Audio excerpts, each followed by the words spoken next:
However, it was often, Hi, my name is Zuzanna, and in this video I will look back at what we've been doing on the viral video module this year, and I will critically reflect on the projects I got to create and the knowledge I gained and applied. I will also show what I've got planned for the future to keep developing my skills and my understanding of viral media. So without further ado, let's get into this video. The theory I would like to discuss here is the Goleman and Lingual's text on writing for social media, which I found extremely eye-opening. It made me realize how much work is required from you before you publish any content online. I've always tried to acknowledge the behind the scenes of any content on social media, but even though I was fascinated by digital marketing, I was still skeptical towards doing extensive research and planning for campaigns. This theory opened my mind to what has to be thought of to create a successful promotion. And I was surprised by how excited I got to set smart objectives, analyze audiences and competitors, decide on hashtags, and research relevant influencers. So with the new approach, I was determined to create great promotions, and I kept asking myself questions like, who are you trying to target with this message? Or would that random person be a good potential influencer to share our video? And I'm not gonna lie, planning the social media activities way ahead made the whole process so much easier. I guess like planning anything usually does. For example, thinking about my target audiences affected the style and content of my posts. I aimed my first video at people who would look for New Year's resolutions videos, as they tend to do around New Year's. And I believe Jonah Berger would be proud of me for using that trigger, but I also use New Year's rhetoric in my promotion strategies. Thinking ahead about the hashtags I was going to add brought me to Google Trends, where I learned that New Year was a popular search last year until the 4th of January, and this determined the date when I released my video. Additionally, giving even more thought into characteristics of different channels and what I can expect from them gave me that much more knowledge and helped me set my smart objectives, something I have never had the courage to estimate before. Knowing all this, I was absolutely sure that my 2-minute horizontal video would not suit the nature of, say, TikTok, but my 3 other videos could perform well. They didn't do too well, but I already knew that you never know what will blow up on TikTok.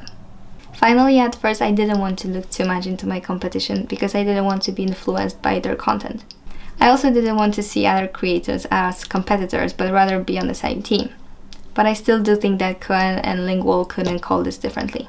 I explained to myself that analyzing other channels might help my project and be educational. And in return, I found that, for example, Prince EA's best performing digital activism videos were under 3 minutes long, and that was a good sign for my digital activism project. If it comes to our group video, we were delighted to have done the research beforehand. What? We knew that among others we would target future media students. And for that reason, we released a teaser addressing those audiences and saying that the video is a must-watch for any media student. And of course, we used relevant hashtags. We also created platform-specific content, for example Instagram stories, and a specifically formatted square feed posts featuring the video's thumbnail. Uniquely to our competitors like the Media Insider, we also promoted our videos on channels other than Twitter, including Chinese Weibo. And we targeted university applicants. I'd like to emphasize that Goleman and Lingual's social media campaign writing made me realize how important promotion planning and well-done research are. I used to think that my content will always defend itself, and I didn't want to seem calculated. But applying the theory gave me a surprising amount of clarity on my own projects and my personal goals.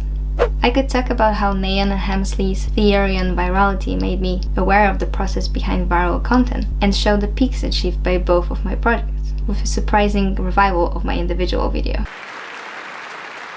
But it made more sense for me to talk about Goleman and Lingual's text because it has influenced my behavior and will influence my online campaigns the most. During this academic year, I have taken on a few social media content creation projects, including running social media for my dad's business and becoming a social media ambassador at the university. The theories I learned in viral video helped me build my expertise, especially in the first role.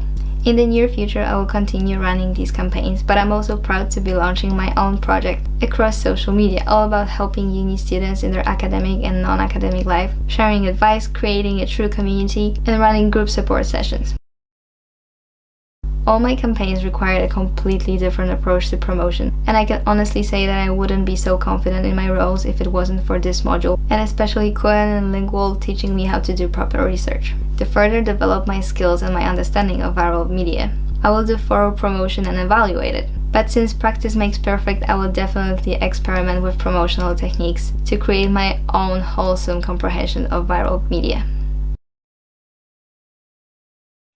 I did not have good experience with group work, not during my time at the university, not any time before that. To me, teamwork meant misunderstandings, conflict, completely uncommitted team members, bad communication, and eventually doing projects largely by myself, trying to make them perfect. It was natural then that I feared our group projects for viral video as well. However, this time I was determined not to be miserable, and I asked myself, what can I do to make my life and the life of other group members better? When we got introduced to Goleman's leadership styles and were asked to assess ourselves, I saw potential. I realized that I was often too directive and pace-setting in my projects and simply wanted to be in control of everything. I decided to take a step back and let my team members surprise me with their ideas and commitment. Thankfully, with my group it worked perfectly. We hit it off in our first meeting and we were truly glad to work with each other. Don't worry, because I messed it up already. I tried my very best to let others take the initiative and be leaders, and I really focused on making the environment we worked in as inclusive as possible. I found it absolutely rewarding and amazing how much pressure was taken off me. Of course, the people on the team played a huge part in it being really committed and hardworking. We were all visionary leaders, constantly coming up with ideas and solutions. Additionally, I believe that for all of us other team members and the atmosphere in meetings were very important. We were being truly affiliative, spending 10 minutes of every meeting talking about our lives outside of the project, creating bonds and getting to know each other. I'm really glad that we got to know Goleman's theory on leadership styles, as it made me break down my behavior in group projects and reflect and work on my actions, and I believe that it made me a better leader. Public relations. I also wanted to talk about Lencioni's 5 dysfunctions of a group. In his text, he perfectly summarized what I'm afraid of coming into any group project: uneven commitment, different goals, and miscommunication. What was really eye-opening about this was that trust was at the bottom of his pyramid as the very base. Once again, I asked myself, how can I use this knowledge to make the group experience genuinely better? I decided to work on trusting my team, and I was able to do so because apart from being nice, ambitious, and hardworking, they all seemed to have similar goals, wanted similar results, and expected similar commitment from others. For example, I was really surprised by how fine I was when our team decided to do the project on an article I did not initially choose. I was genuinely happy to let go and to put all my work into a topic that somebody else had more knowledge about. I also found it surprising that a couple days before the final submission, I felt completely fine not being the one submitting the work. It felt so relieving that I was willing to let go, and that in my dictionary is either a sign of great trust or unbearable exhaustion, and thankfully I was not experiencing the latter. My group members were great to work with and were dedicated to their ambitions outside of the module, therefore we connected on a similar level. I felt like I finally wasn't the only one that wanted to aim high. And just like Lencioni suggested, trusting my team gave me the most rewarding and educational experience. Both Goleman's leadership styles and Lencioni's 5 dysfunctions of a group are theories that I will try to go back to whenever facing a teamwork experience. The one that seems the closest to me now is working with my family on a new e-commerce business. In this module, I learned that it is okay to trust your team members and it is truly rewarding to let them be experts in their field. I will do exactly that with my family project. I will not try to be the best at everything there is to be done, but I will allow each of us to be the expert and I will trust their knowledge and not assume that I'm always right. However, I will still communicate with them to create the best collective solution. Secondly, in our team we didn't have the chance to communicate any conflicts because there simply weren't any. But Lencioni states that addressing problems and talking about conflicts is important to a well-functioning group. I will therefore make sure that I constructively communicate any issues or awkward situations as soon as they arise and evaluate the functioning of my team. Okay, that is all for this video. Thank you so much for watching, and I hope this video essay decently explored the most educational aspects I picked up from the viral video module and have used and will use in my academic, professional and private life. Thank you again, and I wish you a lovely day.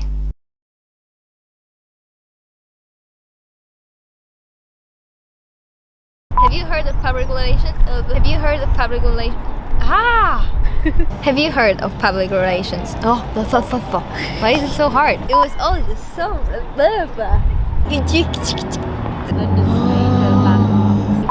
to English. Wahoo! I think that's right. Wow.